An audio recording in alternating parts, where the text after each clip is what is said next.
Hi dear students, welcome back to Xylem learning. നമ്മുടെ സ്വന്തം നാട്, ദൈവത്തിൻ്റെ സ്വന്തം നാടായിട്ടുള്ള കേരളത്തെക്കുറിച്ചാണ് നമ്മൾ ഇന്ന് ഡിസ്കസ് ചെയ്യാൻ പോകുന്നത്. അപ്പോൾ നമ്മുടെ കേരളത്തെക്കുറിച്ച് പറയുമ്പോൾ നമ്മുടെ ഏറ്റവും എടുത്തു പറയുന്ന ഒരു കാര്യം കേരളത്തിൻ്റെ പ്രകൃതി ഭംഗിയാണ് അല്ലേ. കേരളത്തിൻ്റെ ആ ഒരു പ്രകൃതിയും അതിൻ്റെ സവിശേഷതകളും നദികളാണെങ്കിലും അല്ലെങ്കിൽ നമ്മൾ ഈ പറയുന്ന എന്താ പറയുക മൗണ്ടൻ റേഞ്ചസ് ആണെങ്കിലും ഒക്കെ നമുക്ക് വളരെ ഇഷ്ടപ്പെട്ട കാര്യങ്ങൾ തന്നെയാണ്. നല്ല ഒരു കാഴ്ച സുഖം നൽകുന്ന കാര്യങ്ങൾ തന്നെയാണ്, നമുക്ക് ഏറ്റവും ഇഷ്ടപ്പെട്ട കാര്യങ്ങൾ തന്നെയാണ്. അതുപോലെ തന്നെയാണ് ഇവിടുത്തെ ആളുകളുടെ കാര്യത്തിലും വൈവിധ്യങ്ങളൊക്കെ തന്നെയുണ്ട്. അപ്പോൾ ഇവിടെ നമ്മൾ ഡിസ്കസ് ചെയ്യാൻ പോകുന്നത് നമ്മുടെ ദൈവത്തിൻ്റെ സ്വന്തം നാടായിട്ടുള്ള കേരളത്തിൻ്റെ നദികളെക്കുറിച്ചാണ്, റിവേഴ്സിനെ കുറിച്ചാണ് നമ്മൾ ഇന്ന് പ്രധാനമായിട്ടും ഡിസ്കസ് ചെയ്യാൻ പോകുന്നത്. അപ്പോൾ എല്ലാവരും സെറ്റായി ഓക്കെ ആയെന്ന് കാണുന്നറിയാം. അപ്പോൾ നമുക്ക് നോക്കാം നദികൾ അല്ലെങ്കിൽ റിവേഴ്സിനെ കുറിച്ച് പറയുമ്പോൾ ഏറ്റവും ഭയങ്കര രസമാണ് കാണാൻ അല്ല, നമുക്ക് ഏറ്റവും ഇഷ്ടമാണ് നദികൾ. അതിൻ്റെ എന്താ പറയുക കരയിലിരിക്കാനും അല്ലെങ്കിൽ നദികളിൽ നീന്തി കുളിക്കാനും ഒക്കെ നമുക്ക് ഭയങ്കര ഇഷ്ടമുള്ള കാര്യമാണ്. അപ്പോൾ ആ നദികളുടെ ചില സവിശേഷതകളും എത്ര നദികൾ കേരളത്തിലുണ്ട് ഇങ്ങനെയുള്ള കുറച്ച് കാര്യങ്ങളാണ് നമ്മളിന്ന് ഡിസ്കസ് ചെയ്യാൻ പോകുന്നത്. അപ്പോൾ കേരളത്തിൽ എത്ര നദികളുണ്ട് എന്നുള്ളത് മക്കൾക്ക് എല്ലാവർക്കും അറിയാം. അത് ജസ്റ്റ് ഒന്ന് കമൻറ്റ് ബോക്സിൽ കമൻറ്റ് ചെയ്ത് തുടങ്ങിക്കോ കേട്ടോ. ഓക്കെ, നമുക്ക് നോക്കാം. എന്തായാലും കമൻറ്റ് ചെയ്യുമ്പോൾ ചിലപ്പോൾ ചെറിയ ക്ലാസ് ആയതുകൊണ്ട് തന്നെ കമൻറ്റ് ബോക്സ് ഓഫ് ഒക്കെ ആയിരിക്കും അല്ലേ. നമുക്ക് നോക്കാം. പശ്ചിമഘട്ടത്തിൽ നിന്ന് ഉത്ഭവിച്ച് കേരളത്തിലൂടെ ഒഴുകുന്ന 44 നദികളുണ്ട് എന്നാണ് നമുക്ക് കാണാൻ പറ്റുന്നത്.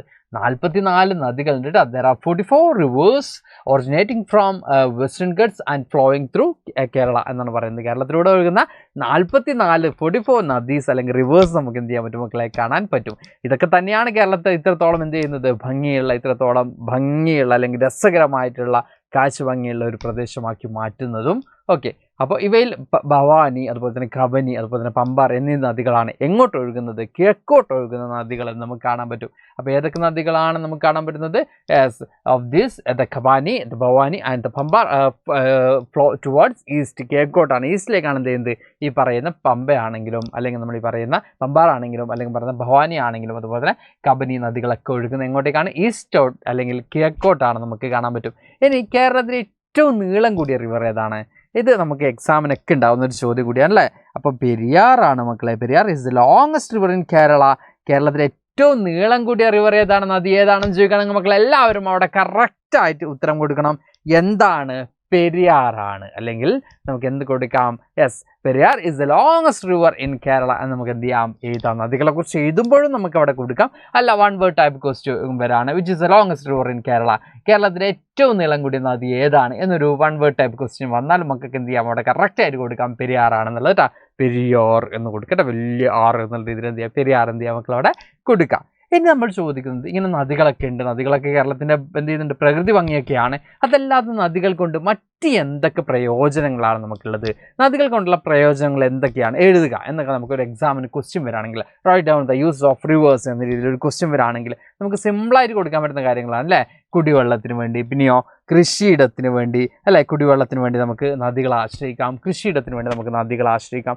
അതുപോലെ തന്നെ കുടിവെള്ളം മാത്രമല്ല, മനുഷ്യരുടെ എല്ലാ എന്താ പറയുക വെള്ളത്തിൻ്റെ എല്ലാ ആവശ്യങ്ങൾക്കും നമുക്ക് എന്താ ആശ്രയിക്കാം, നദികളെ ഡിപ്പെൻഡ് ചെയ്യാം. അതുപോലെ തന്നെ അഗ്രികൾച്ചറൽ ഫെസിലിറ്റീസ്, നമ്മൾ ഏറ്റവും കൂടുതൽ ഡിപ്പെൻഡ് ചെയ്യുന്ന ഒരു മേഖലയാണ് കാർഷിക മേഖല അല്ലേ. ആ കൃഷിയുടെ ആവശ്യത്തിന് നമ്മൾ എന്ത് ഉപയോഗിക്കാറുണ്ട്? നദി ഉപയോഗിക്കാറുണ്ട്. അപ്പോൾ നദിയുടെ പ്രയോജനങ്ങളൊക്കെ ചോദിക്കുകയാണെങ്കിൽ വളരെ സിമ്പിളായിട്ട് തന്നെ നമുക്ക് എന്ത് ചെയ്യാൻ പറ്റും, ആൻസർ ചെയ്യാൻ പറ്റും. പക്ഷേ ഇത്രയ്ക്ക് പ്രയോജനങ്ങൾ ഉണ്ടായിട്ടും നമ്മൾ എന്ത് ചെയ്യുന്നുണ്ട്, നമ്മുടെ ആക്ടിവിറ്റീസ് എന്ത് ചെയ്യുന്നുണ്ട് മക്കളെ? യെസ്, നമ്മളെ ആക്ടിവിറ്റീസ് നദികളെ റിവേഴ്സിനൊക്കെ മാക്സിമം പൊല്യൂട്ടഡ് ആക്കുന്നുണ്ട് അല്ലേ. ഇപ്പോൾ പറയുന്നുണ്ട് ഇത്രയൊക്കെ പ്രയോജനങ്ങളുള്ള നദികളുടെ ഇന്നത്തെ അവസ്ഥ നമ്മൾ നോക്കുന്ന സമയത്ത് അത് മൊത്തം പൊല്യൂട്ടഡ് ആണ് അല്ലേ. യെസ്, ഏറ്റവും കൂടുതൽ എന്ത് ചെയ്യുന്നുണ്ട്, അത് നശിക്കപ്പെട്ടിരുന്ന ഒരു സാഹചര്യമായിട്ട് നമുക്ക് കാണാൻ പറ്റുന്നുണ്ട്. ഇപ്പോൾ നമ്മൾ ഫാക്ടറി വേസ്റ്റ് ആണെങ്കിലും അല്ലെങ്കിൽ നമ്മുടെ വീട്ടിൽ തന്നെയുള്ള ഫുഡ് വേസ്റ്റ് അടക്കം നമ്മൾ എങ്ങോട്ടേക്ക് കൊണ്ടുപോയി കളയുന്നുണ്ട്, ഇത്തരത്തിലുള്ള റിവേഴ്സിലേക്ക് കൊണ്ടുപോയി കളയുന്നുണ്ട്. ബിക്കോസ് നമ്മൾ ഏറ്റവും കൂടുതൽ എന്താ പറയുക വേസ്റ്റ് കളയാനുള്ള ഒരിടമായിട്ട് സ്പേസ് ആയിട്ട് നമ്മൾ എന്തിനെ കാണുന്നുണ്ട്, ഈ റിവേഴ്സിനൊക്കെ കാണുന്നുണ്ട്. കാണാൻ പാടില്ല അല്ലേ.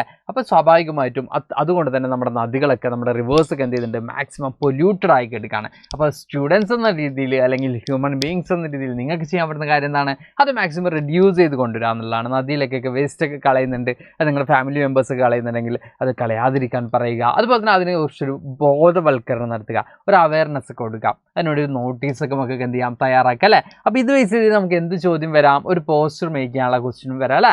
റിവേഴ്സിനെ പ്രൊട്ടക്ട് ചെയ്യേണ്ടതിൻ്റെ, സംരക്ഷിക്കേണ്ടതിൻ്റെ ആവശ്യകത എന്തൊക്കെയാണ്, അപ്പോൾ നദികൾ നമുക്ക് എന്തൊക്കെ തരുന്നുണ്ടെന്ന് പറയണം. അതുപോലെ തന്നെ നമ്മൾ എന്ത് ചെയ്യണം, അതിനെ സംരക്ഷിക്കേണ്ടതുണ്ട്. ഈ കാര്യങ്ങളൊക്കെ ഉൾപ്പെടുത്തി ഒരു നല്ല ടൈറ്റിലൊക്കെ കൊടുത്ത് നമുക്ക് എന്ത് തയ്യാറാക്കാം, ഒരു പോസ്റ്ററും കൂടി മക്കൾക്ക് എന്ത് ചെയ്യാൻ പറ്റും, തയ്യാറാക്കാൻ പറ്റും. ഓക്കെ, എന്നിവിടെ നമ്മൾ പറയുന്നുണ്ട് എന്താ പറയുക, നിങ്ങളുടെ നാട്ടിലെ നദികൾ നമ്മളോട് പറഞ്ഞിട്ട് കേരളത്തിലെ നദികൾ ഇന്ന് മലിനീകരണ ഭീഷണിയാണ് നേരിടുന്നത്. കേരളത്തിലെ നദികൾ ഫേസ് ചെയ്യുന്ന പ്രധാനപ്പെട്ട പ്രശ്നം എന്ന് പറയുന്നത് പൊല്യൂഷൻ ആണെന്ന് കാണാൻ പറ്റും. ഇനി നിങ്ങളുടെ നാട്ടിലെ നദികൾ ഇത്തരം ഭീഷണികൾ എന്ത് ചെയ്യുന്നുണ്ടോ, നേരിടുന്നുണ്ടോ എന്നാണ് ചോദിക്കുന്നത്. മറ്റേതൊക്കെ പ്രശ്നങ്ങളാണ് നിങ്ങളുടെ നാട്ടിലെ നദികൾ നേരിടുന്നത്? നിങ്ങളുടെ സറൗണ്ടിങ്സിലുള്ള നിങ്ങളുടെ ലൊക്കാലിറ്റിയിലുള്ള റിവേഴ്സ് എന്തൊക്കെ തരത്തിലുള്ള പ്രശ്നങ്ങളാണ് നേരിടുന്നത്? യെസ്, നമുക്ക് കാണാൻ പറ്റും ബാങ്ക് ഷെൽവിങ്, അല്ലെങ്കിൽ എന്തുണ്ട്, കരയിടിച്ചിൽ കാണാൻ പറ്റില്ല. നദികളിലെ കരയിടിച്ചിലൊക്കെ നമുക്ക് കാണാൻ പറ്റും. ഈ മണൽ വാരലും കാര്യങ്ങളൊക്കെ നടക്കുന്നുണ്ട്. അതുകൊണ്ട് തന്നെ കരയിടിച്ചിൽ പോലുള്ള കാര്യങ്ങളൊക്കെ എന്ത് ചെയ്യുന്നുണ്ട്, നദികളിൽ ഉണ്ടാവുന്നതായിട്ട് നമുക്ക് കാണാൻ പറ്റും. അപ്പോൾ ഇത്രയൊക്കെ സംഭവിക്കുന്നുണ്ടെങ്കിൽ ഇതിനൊക്കെ നിർത്തലാക്കേണ്ടത്, അല്ലെങ്കിൽ ഇതിനൊക്കെ കുറച്ച് കൊണ്ടുവരേണ്ടത് ആരുടെ കൂടി റെസ്പോൺസിബിലിറ്റിയാണ്? നമ്മുടെ ഓരോരുത്തരുടെയും റെസ്പോൺസിബിലിറ്റിയാണ്. അപ്പോൾ നദികൾ സംരക്ഷിക്കപ്പെടുകയാണെങ്കിൽ നമ്മുടെ കേരളത്തിൽ കാണാൻ എന്ത് ഭംഗിയുണ്ടാവും. അതുപോലെ തന്നെ നമുക്ക് കുടിക്കാൻ വെള്ളത്തിനാണെങ്കിലും, നമുക്ക് ഭക്ഷണം കഴിക്കണമെങ്കിൽ എന്ത് വേണം, കാർഷിക ഉൽപ്പന്നങ്ങൾ വേണമല്ലേ, അതിനാണെങ്കിലും ഒക്കെ എന്ത് വേണം, നദികൾ വേണം മക്കളെ. അപ്പോൾ നദികളെ സംരക്ഷിക്കേണ്ടതിൻ്റെ ആവശ്യകതയെക്കുറിച്ച് മക്കളെ ഒരു പോസ്റ്ററൊക്കെ തയ്യാറാക്കുക. അടിപൊളിയായിട്ട് നമ്മുടെ നദികളെ നമ്മൾ എന്ത് ചെയ്യുക, രക്ഷിക്കുക മക്കളെ. അപ്പോൾ തൽക്കാലം ക്ലാസ് ഇവിടെ വൈൻഡപ്പ് ചെയ്യാണ്. Thanks to all, by.